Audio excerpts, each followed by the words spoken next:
Alright, so for the Simon Fischer Basics book, there are multiple sections of the book that have a lot of exercises and explanations on various parts of violin playing.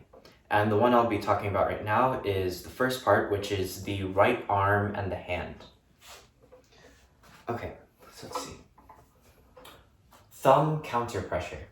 Counter pressure is sometimes very little and at other times much more, depending on the amount of pressure into the string and which part of the bow is used. At the heel, so at the frog, the thumb's contact with the bow can be very light, even in the loudest playing.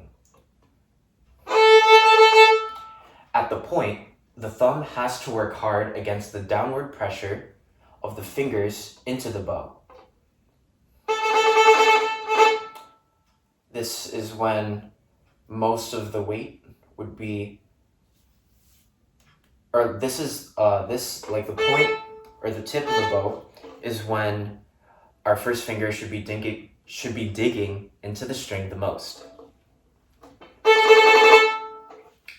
However much it is, counter pressure should always be as little as possible. Because if we keep the counter pressure there, or if we keep our finger, mostly our first finger, or really our entire bow hand and arm, if they're always tense or you're always applying pressure into the string, that's when muscle cramps happen. That's when you would develop tendonitis over a period of time. So making sure to release the pressure whenever you don't need it is crucial to being able to play for longer periods of time. Counter pressure is automatic and unconscious, but conscious releasing can be helpful.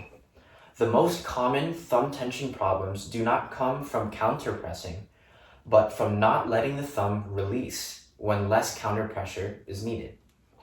So for this first exercise, we're going to place the thumb at an angle of about 45 degrees to the bow so that the tip of the left side of the thumb is on the stick and the right side is against the nut, or the bottom.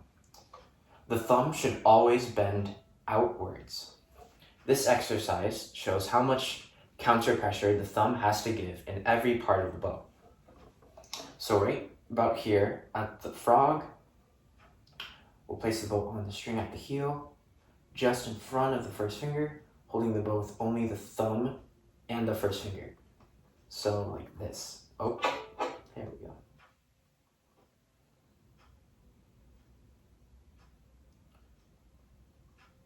And then step 2 is to slowly push the wood of the bow down as far as possible. However hard you press into the string, the thumb can be light and relaxed. Replace the bow on the string a centimeter higher up. Slowly press the wood of the bow down as far as possible. Feel how the thumb has to counterpress a fraction more.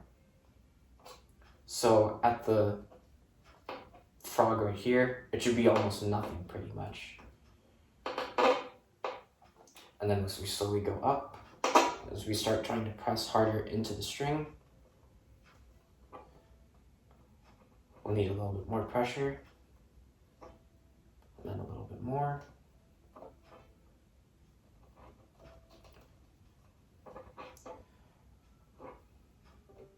Continuing to hold the bow with only the thumb and first finger, press the bow down into the string centimeter by centimeter up the whole length of the bow. Feel all the different types of degrees of counter pressure the thumb has to give. Pressing at the point creates the most counter pressure, as we discussed in the beginning. Using a normal bow hold, so placing all our fingers down again, press down into the string in every part of the bow, feeling all the different degrees of thumb counter pressure.